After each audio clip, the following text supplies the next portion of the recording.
So lately I've been obsessing about details. Amp details. Sound is so subjective. It is extremely hard to define the perfect sound. I've been full circle with my amp search for 60 years as a guitar player, and I've learned a few things. The biggest lesson I've learned is that I don't know anything. And in the brief moment I think I know something, it all changes and I realize I'm back to knowing nothing. Case in point, I've been after a deal on a vintage Fender Super Reverb amp for a few years. I had one back in the 60s, but I was really too young to appreciate the difference in sound.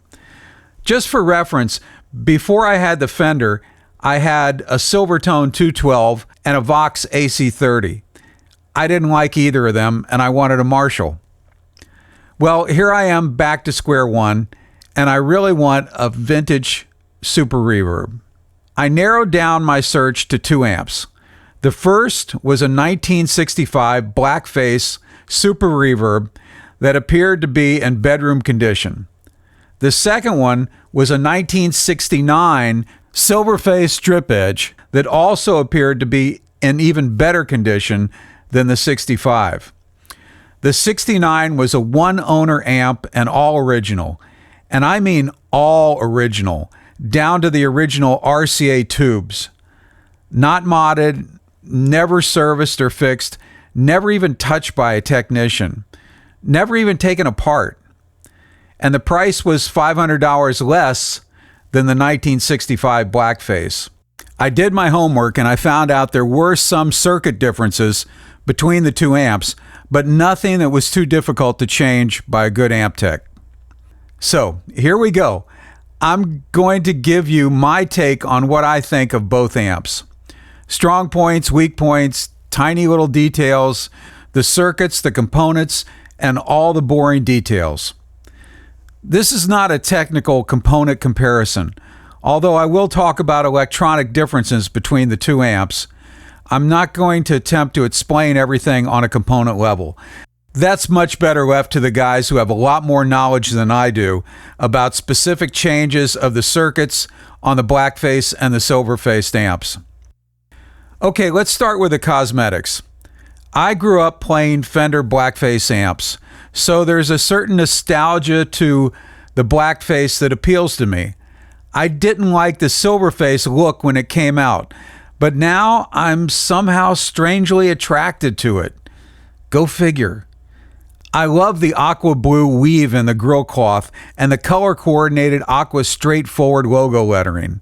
The drip edge frames around the grill give it a custom look, and the silver faceplate gleams and shines to give the whole amp a cool 70s vibe. With that said, I still love the classic tuxedo look of the Blackface amps, so cosmetically for me, it's a toss-up. Now let's dig a little deeper. Both these amps are dead stock, so this is a real view on the way both amps left the factory.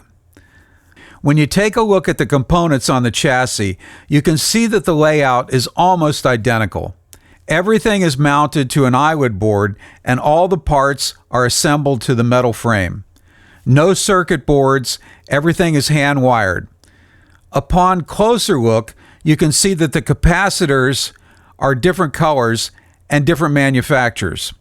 The 1969 Silverface has Maori capacitors and the 65 has blue molded caps. When you look even closer, you can see a few more subtle differences. The wires on the 65 are cloth covered and the 69 has more modern wiring. The 65 is an AB763 circuit which uses a GZ34 rectifier tube. The 69 is an AB568 circuit that uses a 5U4GB rectifier tube. There's some small changes such as different resistor values and additional capacitors to filter out ultra-high frequencies, but the main change on the 69 is what's called the hybrid bias circuit, which is a combination of fixed bias and cathode bias. I'm not a tech, so I'm not going to get in deep with the technical explanations of how the bias circuits are different and the possible effects to the sound. This is better left to the guys who really know the electronics. But it will suffice to say that the circuit is slightly different, and it's recognizable by the large block gray resistors for the hybrid bias circuit. Other than that, these two amps are very close to the same and can be easily changed. They do differ quite a bit, though, in the speakers. The 1965 Blackface has 4 Oxford 10-inch speakers. These are ceramic speakers. The 69 has CTS Alnico speakers, which look more substantial. Most people will agree that the Alnico speakers have a rounder, fuller, less aggressive sound, which works well with amps that produce a lot of highs, like an AC30. The ceramic Oxfords have less low end and have a harder edge sound. Plenty of crisp highs and punchy mids. So for the real test, let's fire them up and do some sound comparisons. Both amps were set to the same volume and tone controls, and they were both mic'd with Shure 54 mics in the exact same position on both amps. Also, the sound samples were played identically with a Roland RC1 loop station to keep the comparison as close as possible. I'm using a Fender American Vintage 61 Stratocaster, and I'll play samples of different pickup settings. The top track is the 1969 Silverface, and the bottom track is the 1965 Blackface.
So here's my take.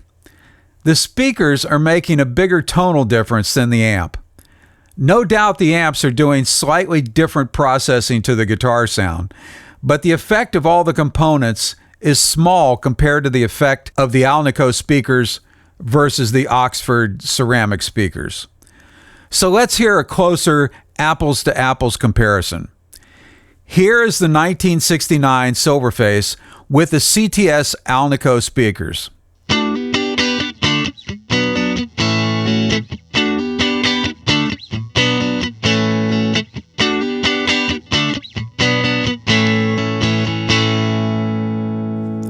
Now, here's the 1965 Blackface with the same CTS Alnico speakers.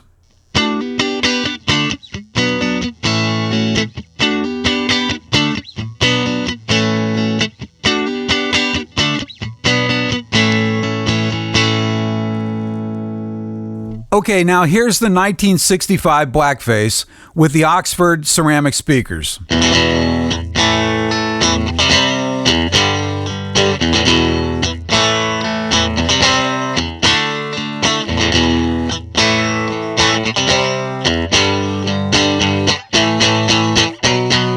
Now here's the 1969 Silverface with the same Oxford speakers.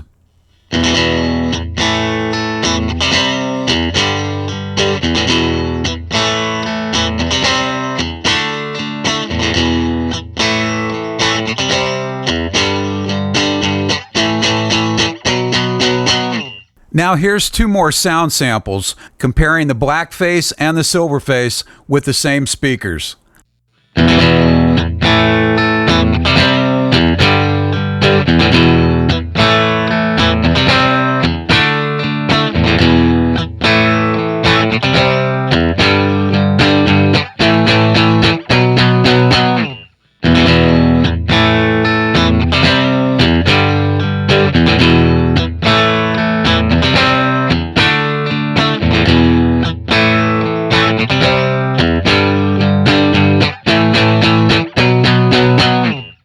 To my ears, I don't hear that much of a difference in the amps, but I do hear a big difference in the speakers.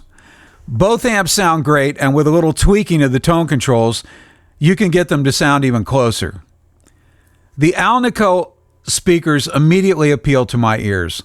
The fullness and the sag makes that nice, squishy, sweet playing experience that's very forgiving. The ceramics are definitely more efficient and louder. The sound is brighter, crisper, and more in your face. But it's funny how your ears adjust to the tone.